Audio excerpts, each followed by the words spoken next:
지금 여러분이 보고 계신 이 화면, 여기에 불을 밝히는 힘이 바로 전기잖아요. 근데 이 전기가 대체 뭔지 오늘 그 비밀 코드를 한번 제대로 풀어보려고 합니다. 사실 매일 쓰니까 너무 당연하게 느껴지잖아요. 그쵸? 근데 그 원리를 생각해보면 와, 이건 거의 마법에 가까워요. 하지만 모든 마법이 그렇듯 이 전기도 사실은 아주 명확한 규칙을 따르는 현상일 뿐입니다. 그래서 오늘은요, 좀 특별한 방법으로 접근해 볼까 해요. 뭐냐면 전문가들이 푸는 실제 시험 문제를 가지고 그걸 단서 삼아서 전기의 핵심 원리를 하나씩 파헤쳐 보는 거죠. 어때요? 무슨 암호 해독하는 것 같지 않나요? 자, 그럼 한번 제대로 파고들어 보죠. 자, 첫 번째 섹션입니다. 인력의 법칙. 모든 전기 현상의 진짜 시작점은 바로 여기예요. 전하라는 애들이 서로를 어떻게 밀고 당기는지 여기서부터 모든 게 출발합니다. 바로 이겁니다. 진짜 모든 전기 현상의 대전제. 같은 것끼리는 서로 밀어내고 다른 것끼리는 끌어당긴다. 이게 다예요. 믿기 힘드시겠지만 이 정말 단순한 규칙 하나가 우리가 아는 그 모든 복잡한 전력 시스템의 기초가 되는 겁니다. 정말 대단하죠?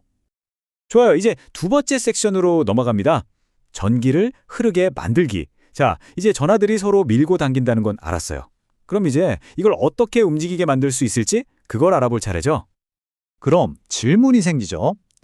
이 전하들을 한쪽 방향으로 꾸준하게 밀어주려면 어떻게 해야 할까요? 바로 이 힘이 전류를 만드는 핵심이거든요. 우리는 이걸 전문용어로 전압이라고 부르고요. 그리고 이 힘을 만들어주는 아주 대표적인 장치가 바로 우리 주변에 흔한 배터리입니다. 예를 한번 들어볼게요. 1.5V짜리 작은 배터리, 그거 하나는 힘이 되게 약하잖아요. 그런데 이걸 30개나 직렬로 쭉 연결하면 그 미는 힘이 차곡차곡 쌓여서 무려 45V라는 엄청난 압력이 생기는 거예요. 그리고 이 힘으로 회로에 있는 저항을 뚫고 약 8A라는 꽤 강력한 전류를 만들어내는 거죠. 그런데 말이죠. 이 전하들이 좁은 전선 속을 막 비집고 움직이다 보면 당연히 마찰이 생기지 않겠어요? 그게 바로 열로 나타나는 겁니다. 줄의 법칙이 바로 그 얘기를 하는 건데요. 전류가 강해지면 강해질수록 열은 그냥 늘어나는 게 아니라 폭발적으로 증가한다는 거예요. 전류가 2배가 되잖아요? 그럼 열은 4배로 뜨거워지는 겁니다. 어마어마하죠. 자, 지금까지 얘기한 건 배터리 같은 직류, 그러니까 DC 이야기였어요. 근데 사실 우리가 집에서 쓰는 전기는 좀 다릅니다. 이건 한 방향으로 쭉 흐르는 게 아니라 방향을 계속해서 휙휙 바꾸는 교류, AC거든요. 이 차이가 생각보다 훨씬 극적이에요. 우리가 보통 우리 집 전기는 220V야 라고 말하잖아요? 그거 사실 평균값이에요. 전문용어로는 실효값이라고 하는데 실제로는 전압이 0V였다가 220V보다 훨씬 높은 최대값까지 찍었다가 다시 0으로 떨어지는 이 과정을 엄청나게 반복하는 롤러코스터를 타고 있는 거나 마찬가지입니다. 이제 세 번째 섹션입니다. 자기력의 힘. 자, 이제 전기의 거의 쌍둥이 형제라고 할 수 있는 자기력을 만나볼 시간입니다. 이 둘은요, 절대 때려야 뗄 수 없는 관계거든요. 모든 물질이 자석에 똑같이 반응하는 건 아니라는 거 아마 알고 계실 거예요. 철, 니켈, 코발트 같은 애들은 자석에 아주 그냥 착 달라붙는 강자 성체고요. 반면에 구리 같은 물질은 자석을 갖다 대도 거의 반응이 없죠. 그럼 이런 궁금증이 생길 수 있죠. 인공적으로 자석을 만들 순 없나? 당연히 있습니다. 기자력이 바로 그 방법이에요. 전압이 전류를 만들어내는 것처럼 전선을 코일처럼 여러 번 칭칭 감고 거기에 전류를 흘려주면 자기장을 만들어내는 힘이 생겨요. 이 힘이 강하면 강할수록 더 강력한 전자석이 되는 거죠. 자, 이제 거의 클라이맥스입니다. 지금까지 따로 놀던 것처럼 보였던 전기와 자기가 어떻게 하나로 합쳐지는지 볼 시간이에요. 이 둘의 만남이 바로 현대 기술의 심장이라고 할 수 있습니다. 그 핵심에 인덕턴스라는 개념이 있습니다. 이거 전기적 관성이라고 생각하면 정말 쉬워요. 무거운 물체가 갑자기 움직이기도 힘들고 움직이다가 갑자기 멈추기도 힘든 것처럼요. 인덕턴스는 전류가 갑자기 확 변하는 걸 싫어하는 성질이에요. 그리고 코일이 바로 이 관성을 만들어내는 역할을 합니다. 이 인덕턴스의 크기는 몇 가지 요소에 따라 결정됩니다. 코일을 뭘로 만들었는지, 얼마나 굵은지, 그리고 가장 중요하게는 얼마나 많이 감았는지 같은 것들이죠. 그래서 이 전기적 관성을 더 더 강하게 만들려면 어떻게 해야 할까요? 간단합니다. 자석이 되기 쉬운 재료로 굵은 코어를 쓰고 전선을 많이 감으면 돼요. 근데 여기서 진짜 중요한 포인트가 있어요. 바로 감은 횟수인데요.